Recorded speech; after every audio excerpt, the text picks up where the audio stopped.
এই সমাজের মুখে আসলে এই বাইনারি ছড়ায়নি। এটা বিজেপি হতে পারে, এটা হতে পারে বিজেপি পোষিত যে কর্পোরেট মিডিয়া হতে পারে, তারা এটা বারবার করে প্রচার করছে। আপনি ভালো করে ভেবে দেখুন যে 27% যদি মুসলিম ভোট হয়, তাহলে নন মুসলিম ভোট যদি আমি এভাবে ধরে নিই, যাদেরকে কোট আনকোট হিন্দু বলে ধরে নিচ্ছে বিজেপি, তারা কিন্তু হচ্ছে 73%।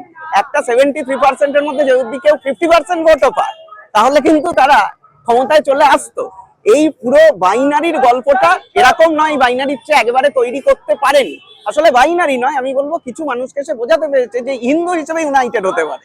মানে যে হিন্দু পাঁচতলা মলে রোজ শপিং করতে যায় সেই হিন্দু, এবং যে হিন্দু ভিক্ষে করে, যে হিন্দু চাকরি পায় না, যে হিন্দুকেও নাগরিকত্বের জন্য এসআইআর এর লাইনে দাঁড়াতে হয়, সেই সমস্ত হিন্দুকে এক জায়গায় আনতে তারা কিছু জায়গায় হয়তো সমর্থন হয়েছে।